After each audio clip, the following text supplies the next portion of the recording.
Olá, bem-vindos ao CB Poder Especial sobre as eleições norte-americanas. O presidente Donald Trump e o democrata Joe Biden estão promovendo hoje uma situação histórica ao disputar a sucessão na Casa Branca. Eu sou Carlos Alexandre e o CB Poder está presente em todas as nossas plataformas digitais, TV, podcasts e redes sociais.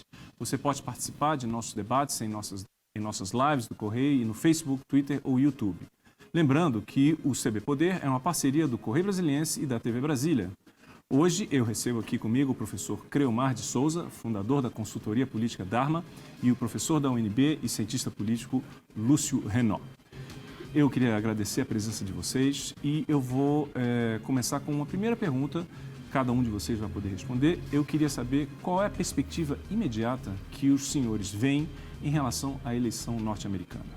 Lúcio, por favor. Muito obrigado, um prazer estar aqui, obrigado pelo convite, prazer, Creomar.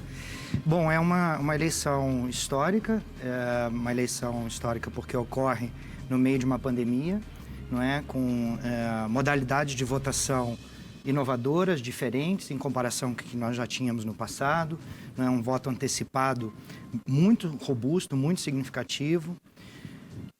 Histórica também porque vai ter um dos maiores comparecimentos do período recente, pelo menos, não é?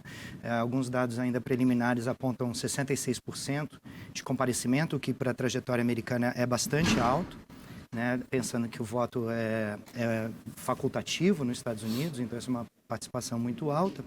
E também histórica por conta do grau de polarização, não é? Que se materializa cada vez mais nas disputas norte-americanas. Não é de agora, já vem de algum tempo, mas talvez tenha atingido seu ápice nessa eleição, porque a participação, não é, que afeta, portanto, né, o comparecimento dos dois partidos foi muito alta, né? Normalmente, quando a gente tem um comparecimento muito alto, isso tende a favorecer os democratas, não é o que a gente está vendo mais. Então, demonstra claramente um efeito da polarização no aumento da participação política. E, óbvio, a indefinição. Não é? A gente está aqui conversando, mas a gente não sabe quem ganhou. Né? Esse é o fato. Né? E não sabe quando vai sair o resultado. É um grau de indefinição gigantesco. Creomar, o que você vê de excepcional? O que chama mais sua atenção nessa eleição que está acontecendo agora ainda? Eu creio, antes de mais nada, eu queria agradecer a oportunidade de estar aqui. Um prazer conversar contigo. Sempre um prazer enorme poder ouvir o professor Lúcio. E eu creio que, pegando o gancho daquilo que o Lúcio muito bem trouxe, nós temos de saída uma questão muito importante. A polarização é um elemento de mobilização política. Para que aqueles que nos assistem em casa tenham ideia do que a gente está falando, esta é uma eleição onde 100 milhões de pessoas votaram antecipadamente, se utilizando desse instrumento, que é o voto antecipado por correio. Esse é um número muito alto e muito superior isso, né? às eleições anteriores. Né? De outro lado, nós temos um grande elemento, eu diria que uma grande vítima do processo eleitoral hoje em curso, são as pesquisas eleitorais.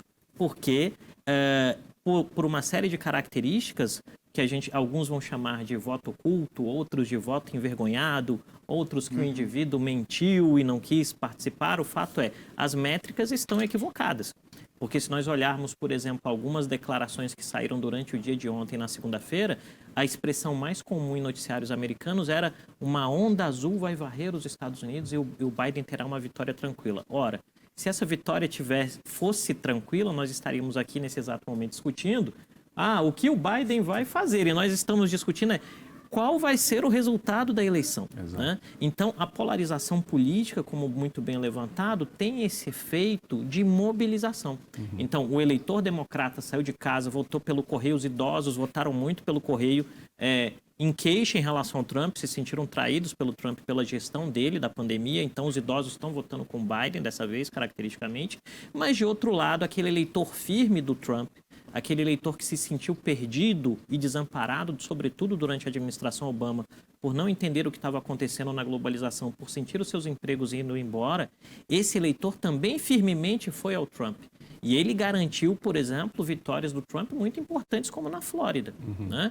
Onde o voto do Trump foi massivamente masculino e branco, né? Oscilando entre baixa e alta escolaridade. Então, a gente pode dizer que Trump inaugurou no processo eleitoral americano uma lógica de um voto étnico dos eleitores brancos, que se sentiram representados, sobretudo em áreas que estão empobrecendo nos Estados Unidos, se sentem representados pelo seu discurso, que no fim do dia tem uma evocação patriótica muito forte. E fica a expectativa exatamente em relação a estados como Michigan, né, onde tem também a indústria automobilística, quer dizer, que foi duramente afetada, e já o reflexo disso foi a preferência pelo Trump na eleição de 2016.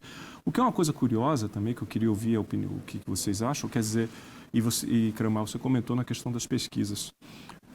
Veja bem, todos nós aqui estamos impressionados com a quantidade de americanos que foram votar, né? Estamos falando em mais de 100 milhões de pessoas. E, por um outro lado, as pesquisas estavam indicando uma margem, digamos assim, bastante confortável para o Biden. E até agora o que está se vendo é que não é nada disso. O Trump está no jogo e corre assim, com muitas chances de ganhar. A questão é, quer dizer, então significa, a leitura que pode ser feita também é a seguinte, que os Estados Unidos votaram em massa e os Estados Unidos votaram em massa para o Trump. Ao contrário do que se dizia, né? Eu creio você achava antes. Eu creio que tem duas dinâmicas, tomo a liberdade de iniciar respondendo essa, eu creio que tem duas dinâmicas que correm em paralelo. A primeira é a quantidade de votos numa modelagem que fosse brasileira, né? Só conta os votos e quem tiver mais votos leva. E se votou muito ao Biden, né? Eu conversava com o Lúcio um pouquinho antes e a gente falava que o Biden talvez seja o candidato mais votado da história dos Estados Unidos até aqui, em número, em quantidade de votos. Voto direto, né? Só que quando você joga isso na dinâmica do sistema do colégio eleitoral, você tem um outro elemento que são as diferenças e as travas daí resultantes que fazem com que o Trump seja muito competitivo. Não significa dizer que o Trump recebeu poucos votos. E isso é importante dizer também, porque tem alguns humores que estão envolvendo essas análises e percepções da eleição americana que dizem em alguns momentos que, não, os democratas receberam muitos votos e o Trump está no páreo só pela dinâmica do sistema. Não, ambos os candidatos têm recebido muitos votos. O problema fundamental é que os americanos estão chegando em uma situação em que a cada ciclo eleitoral as idiosincrasias, por assim dizer, do sistema eleitoral se tornam mais aparentes. Eu não acredito, né, e vou aqui plagiar uma percepção que o Lúcio passou antes da gente entrar no ar. Eu não acredito que o sistema vá mudar. Mas o sistema vai cada vez mais gerar uma percepção de polarização, de que a eleição foi roubada, de que algo não funcionou. É uma coisa que eu queria ouvir um pouquinho o seu ponto de vista, Lúcio, no sentido de que desse estresse democrático nos Estados Unidos, né? Quais são as razões, na sua opinião, desse estresse que está acontecendo na democracia norte-americana? Tem toda uma preocupação hoje nos Estados Unidos, já tem uma série de pesquisas e discussões que apontam para isso, né, de uma corrosão do sistema democrático norte-americano, principalmente com a chegada ao poder do Donald Trump, que tem, segundo alguns afirmam, inclinações mais autoritárias e uma tendência possivelmente a transformação das instituições democráticas por dentro, né, do sistema. Que é a discussão clássica sobre como as democracias morrem, por exemplo. Né? Essa é a lógica que está ali posta. Então, existe sim essa preocupação. O quão fundamentada ela é outra história. E aí, o fato dessa eleição ser um sucesso absoluto, eu acho que é fundamental a gente dizer isso. Sim. Né? Essa eleição nos Estados Unidos é um sucesso absoluto da democracia. Tá? Por quê? Porque nós temos um comparecimento maciço. Não, de forma alguma. Muito pelo contrário. Muito contrário. É uma participação maciça dos dois lados do espectro. Então você vê aí uma dimensão da polarização, que normalmente a gente tende a criticar, mas que quando você olha ao redor do mundo, em vários países diferentes do mundo, a polarização tende a aumentar a participação, como eu disse. Isso é positivo. Seria um sinal de vitalidade. Sem dúvida. Né? Como é que você pode imaginar uma disputa? O problema que surge talvez, e é esse que a gente vai encarar agora nos próximos dias, uma vez que o resultado seja definido, eu acho que isso é importante ser dito, não é? É da judicialização desse processo. Não é? Já há sinalizações claras por parte do Trump, né? De que, e também do Biden, né? O Biden também se precipitou, nós conversávamos sobre isso antes, de declarar a vitória, enquanto ela não está definida, e depois da possibilidade de desconfiar do resultado da eleição. Esse é um lado perverso e muito negativo, exato, e muito negativo para a democracia. Então, se tem um lado muito positivo, que é uma vitória da democracia, o que pode ocorrer depois da eleição, nesse processo de questionamento da sua legitimidade, da sua validade, da confiabilidade do próprio processo eleitoral, é muito ruim para a democracia. E foi o que já aconteceu na história recente norte-americana, né? A disputa, a gente lembrava antes também, do George Bush com o Al Gore, né? Em que várias cédulas eleitorais foram descartadas naquele processo por falhas tecnológicas, que é um outro tema, não é, que eu entendo que a gente vai tratar aqui, que é do próprio funcionamento técnico das eleições norte-americanas, que é confuso, né, para dizer o mínimo. Esse é um ponto que eu queria tocar exatamente com vocês, e que eu acho que é uma pergunta que está muito presente entre os telespectadores e as pessoas que acompanham, têm interesse em acompanhar. Quer dizer, como pode uma sociedade tão evoluída, um país tão rico, a maior potência do mundo, em termos políticos, econômicos, militares, um país que é referência mundial em tecnologia, em inovação, como pode um país como esse, que é uma democracia da maior tradição que tem no mundo ocidental, ter um sistema eleitoral com tantos problemas? Quer dizer, qual a explicação para isso? Olha, eu creio que há vários elementos de explicação e que talvez fariam com que o professor Renaud tivesse que dar aí uns 2 semestres de aula para a gente, só para explicar. Mas tentando resumir, eu creio que tem 2 elementos. O primeiro é de origem, né? A Constituição americana nunca foi alterada e essa Constituição foi construída para gerar balanço de 13 estados independentes que, em coalizão, se libertam de uma metrópole. Eu acho que esse é um ponto importante, né? Os Estados Unidos não nascem como um estado unitário. Eles nascem como uma coalizão de 3 colônias, né? Uma tradição federal. E aí você imagina o seguinte, o que eram 13 eleições correndo em separado, hoje são 50 eleições correndo em separado. E aí, nesse aspecto, eu conversava ontem com um amigo e ele dizia... É interessantíssimo o fato de que em alguns lugares, nesse exato momento, no ano de 2020, a apuração parou porque acabou a tinta da máquina que conta os votos. Isso vai acontecer. Então você tem na Flórida que se conta muito rápido, porque eles aprenderam a fazer isso em meio a furacões, por exemplo, e em outros lugares onde a turma está fazendo manualmente, olhando num componente subjetivo, né? Claro. Assim, votou mesmo, mas será que votou? Será que ele marcou isso aqui? Seu primeiro ponto esse é o de que primeiro ficou elemento. Mais complexa. Ficou mais complexa porque ponto? entraram mais atores. Né? O segundo elemento, me parece aí, que é o medo de mexer em uma tradição para colocar o jogo em risco. E aí a gente volta em uma questão que é anterior, que é todo sistema democrático tem suas dificuldades. E todo sistema democrático tem seus desafios. A literatura vai dizer que, em alguns momentos, a sociedade pode fazer um aprimoramento, um ajuste fino para que isso funcione. No caso dos Estados Unidos, me parece que a sociedade tem um consenso de que funcionou tão bem até aqui que eu não preciso mudar nada, porque se eu mudar alguma coisa eu coloco o prédio todo em risco. E isso me parece ser um grande elemento de dificuldade para eles hoje, para encarar a democracia americana como daqui para frente.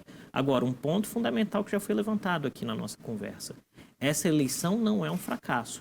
O grande vencedor deste processo eleitoral é a ideia de que democracia importa e conta.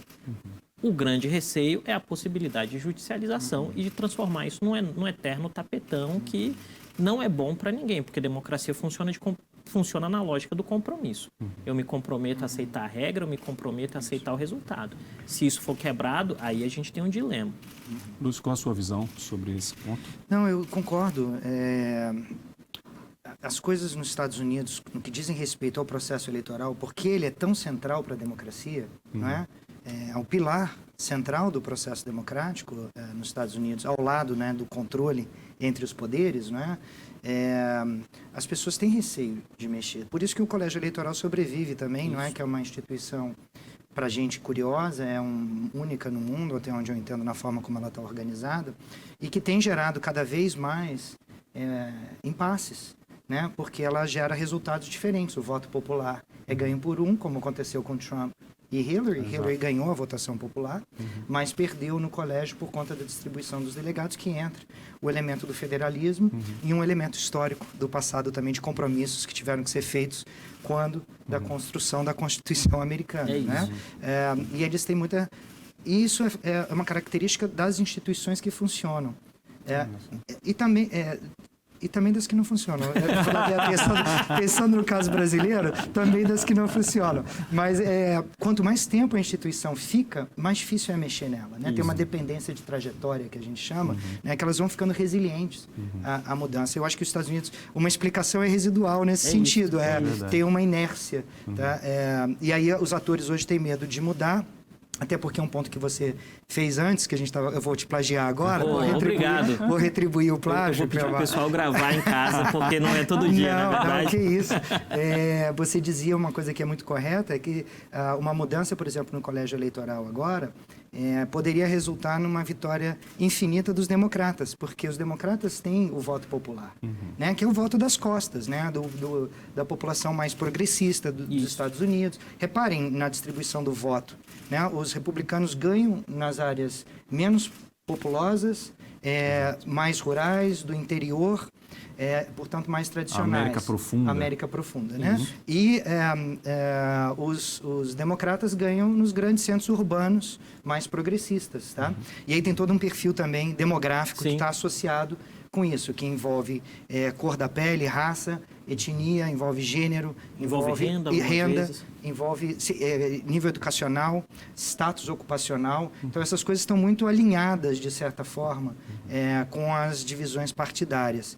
Mas eu acho que o que voltando ao assunto, né, que a gente estava tratando inicialmente, é realmente surpreendente que, mesmo que não se mudem as grandes estruturas, a administração da eleição, por ela ser muito descentralizada e por terem muitas desigualdades entre os estados, no seu próprio grau de aperfeiçoamento tecnológico, evolução da sua tecnologia de votação, você ainda tem muitos resquícios. Então, eu estava lembrando da eleição lá atrás, do Gore, né, contra o Bush, que foi para recontagem, e na recontagem as pessoas ficavam subjetivamente tentando entender se aquele voto tinha sido feito ou não, porque para entender se o cartão, né, do voto tinha sido perfurado pela máquina. Então, veja, as pessoas ficavam interpretando aquilo para... E hoje em dia não mudou tanto. Ontem eu assistia a uma rede, né, fazendo a cobertura nos Estados Unidos, mostrando os processos já de preparação para as contagens e das contagens que já estavam ocorrendo em alguns estados, não me lembro qual agora, mas a forma da contagem era aqueles votos que a máquina não lia, já iam para duplas de avaliadores para verificar a intenção do voto.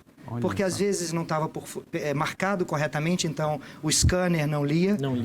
Às vezes o cara tinha escrito o nome, né? A pessoa tinha escrito o nome do candidato e não marcado. E isso invalida o voto? Não, eles não estavam. Eles estavam considerando isso e duas pessoas distintas interpretando o significado daquele voto. Então veja o grau de subjetividade que o sistema ainda permite em plenos dias de hoje, depois do que aconteceu... Né? Em 2008, aquilo, eu não lembro. Não lembro quando o Bush ganhou do Gore. Foi 2004. 2004.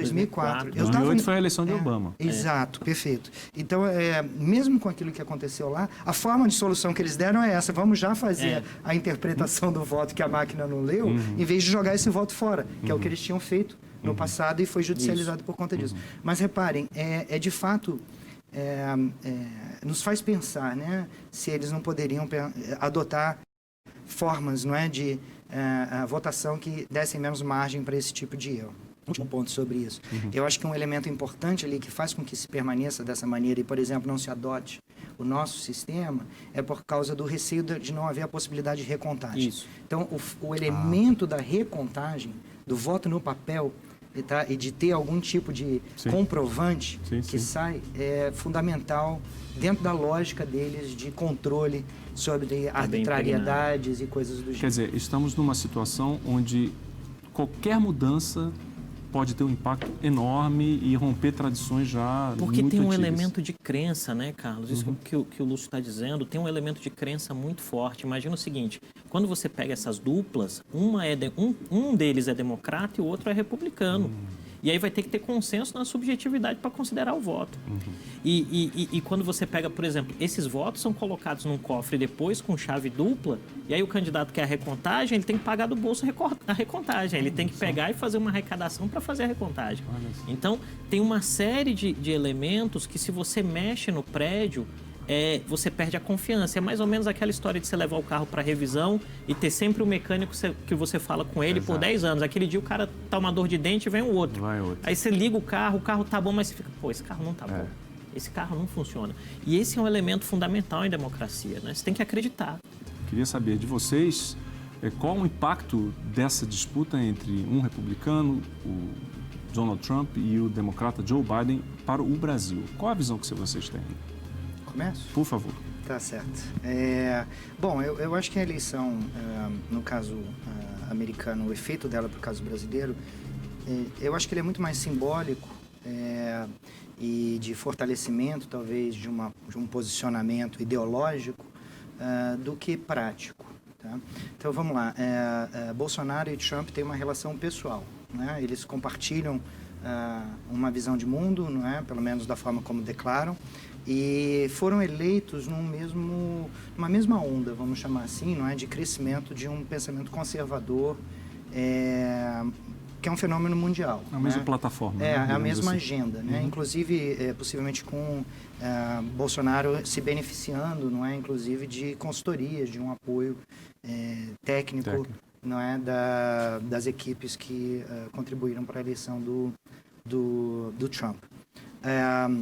Então, uma derrota, por exemplo, de Trump fragiliza esse movimento, né? Porque ele é um grande expoente desse movimento internacional que a gente pode chamar talvez de um populismo mais à direita, com alguma tendência autoritária, né? Por isso o medo, não é, anterior que eu mencionei.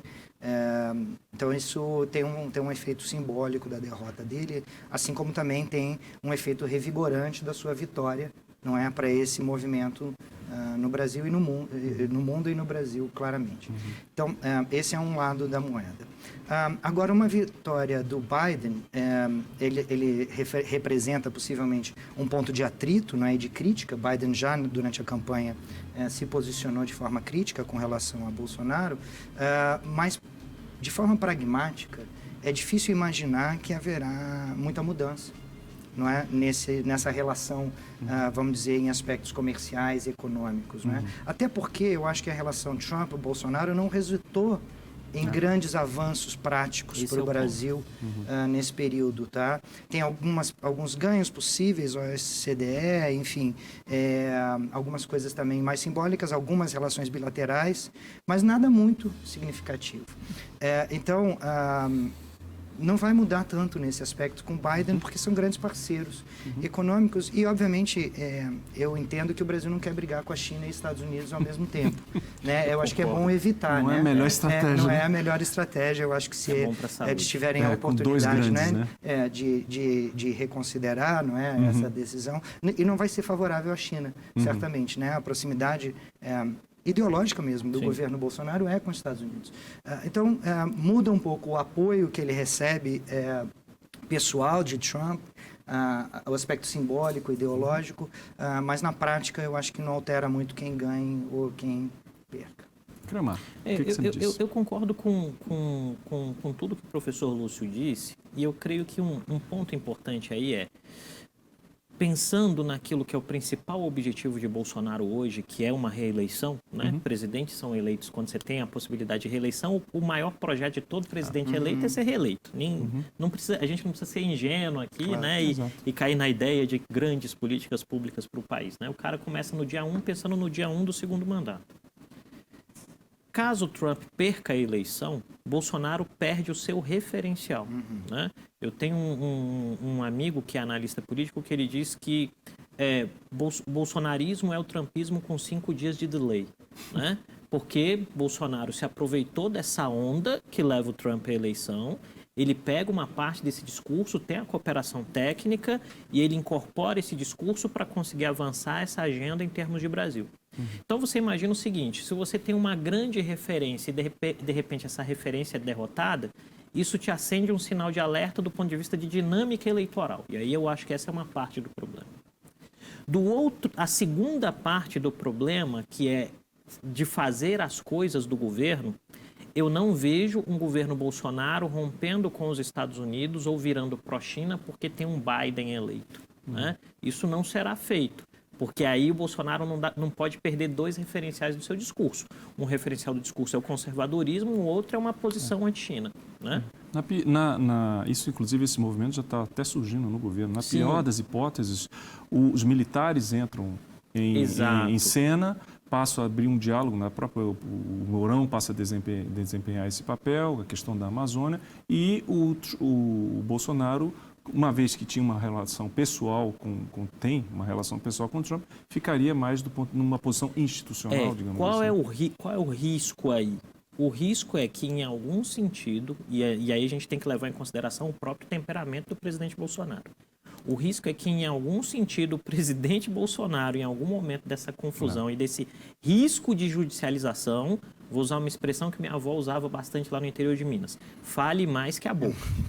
Né? Esse é um risco porque pode criar uma animosidade. Aí a gente tem que lembrar o seguinte, Biden fez concessões para ser o candidato democrata. Uma dessas concessões envolve duas agendas, direitos humanos e meio ambiente. Se o governo brasileiro insiste em uma retórica de alguma medida de confronto, mas eu estou muito na ideia do Lúcio, né, de que não faz bem para a saúde esse tipo de embate, então provavelmente o governo não o fará, o Brasil vira um alvo fácil. Porque o Biden dizer, olha, é isso aí, a Amazônia, incorpora a Amazônia no discurso, alguma outra coisa, vai para cima, e aí isso pode gerar algum problema, mas eu não vejo isso ainda. Não há essa possibilidade. Agora, se Trump vence a eleição, mesmo sendo uma eleição apertada, fica o simbolismo, mas infelizmente ainda não tem nada prático. E aí eu creio que só para finalizar, um elemento importante, né? A eleição americana tem impacto sobre o Brasil? Tem. Mas quem tem mais impacto sobre o Brasil é o próprio Brasil. A gente vai precisar fazer o dever de casa, né? O governo brasileiro vai ter que fazer alguns diálogos e levar adiante algumas discussões que são importantes em termos de melhoria da forma como a gente faz as coisas. É curioso, porque existem pontos que são super importantes e que Brasil e Estados Unidos, pela própria natureza de cada país, ocupam posições distintas. Por exemplo, a questão do multilateralismo, né? Sabemos que o Trump, nos últimos 4 anos, ele foi um crítico muito forte do multilateralismo. E o Brasil, ao passo que o Brasil, na verdade, ele precisa muito do multilateralismo. Ele não está numa posição tão confortável para assumir um discurso de confronto como o Trump fez, né? Quer dizer, então é interessante ver esse posicionamento que será obrigatório, né, independentemente do resultado, né? A eleição lá pode ter efeitos aqui diretos, vamos dizer assim também, na medida em que as políticas internacionais do governo Bolsonaro sejam afetadas de alguma maneira, como você estava dizendo, por um acirramento, né, desse distanciamento dos governos, né? Não necessariamente dos países, né? Mas dos governos. E isso pode ter efeitos no público interno, né? Os exportadores que se veem prejudicados de alguma forma, né? Isso já ocorre, eu acho, no caso da China, não é? Então você pode criar animosidade, o fortalecimento de grupos internos na área de meio ambiente e direitos humanos, por exemplo, que confrontam Bolsonaro. Então ele pode perder aliados e ter adversários fortalecidos, não é, com a mudança de poder nos Estados Unidos, o que depois poderia ter repercussões na sua própria sorte eleitoral, não é? Principalmente pela perda de aliados, não pelo fortalecimento dos adversários, porque a política dele é de confronto. Ele se fortalece quando os adversários se fortalecem. Agora, quando ele começa a perder aliados, aí a fatura chega em algum momento, e eu acho que isso poderia ser uma implicação, mas, de novo, eu acho remota, tendo em vista que quando você está fazendo negócio, você não está pensando muito em ideologia, você está pensando no dinheiro. Você está pensando no lucro. Você está pensando no dinheiro. Então, eu acho que a questão pragmática acaba tendo um efeito. Um último ponto só que eu queria destacar é a questão da próprio questionamento do processo eleitoral, tá? Que é esse lado ruim de todo esse efervescente participação americana, né? Que é uma eleição muito próxima, dá margem ao questionamento judicial e ao questionamento do processo eleitoral. Bolsonaro já vem há muito criticando o nosso sistema eleitoral, né? E seus apoiadores, né, na população adotam essa postura. E isso é um elemento preocupante para a gente, né? Porque a gente vê uma deslegitimação das eleições no Brasil por conta desses questionamentos, principalmente da urna eletrônica e da nossa impossibilidade de recontagem. Exatamente. Né? Esse é o argumento deles. Isso sai fortalecido caso haja uma judicialização. Caso a judicialização e ela se prolongue, que é o que tudo indica, né? Eu não sei se a eleição já terminou, né, gente? A gente não sabe ainda, mas a princípio Biden tem muita chance de ganhar e Trump tem muita chance de não reconhecer. Então, o processo vai se prolongar e aí pode ter repercussão aqui no futuro. Ainda faltam 6 estados, né? O ideal, em termos de sistemática, seria que qualquer que fosse o vencedor, porque a gente não está aqui para levantar a bandeira, não é a nossa eleição, né? Qualquer que fosse o vencedor, que ele tivesse uma vantagem folgada de colégio eleitoral. Porque isso enfraqueceria o discurso de a eleição não vale, a eleição... Então, esse seria o mundo ideal. Mas, infelizmente, como a política não é o mundo do ideal, nós veremos um resultado provavelmente muito apertado e um prolongamento de contestação. Muito bem. Gente, eu queria agradecer a participação de vocês aqui no CB Poder Especial sobre as eleições americanas, tá? Gostaria de agradecer, Creomar de Souza, a sua vinda aqui no nosso estúdio. Queria agradecer também ao professor Lúcio Renó, que veio fazer comentários sobre esse episódio histórico que está acontecendo. O CB, agradeço a vocês. Eu não vou pedir para vocês darem a participação final, porque nosso tempo realmente estourou. Mas eu agradeço. Muito obrigado. Muito obrigado. O CB Poder Especial sobre as eleições americanas fica por aqui. Obrigado pela companhia. Até a próxima e tchau.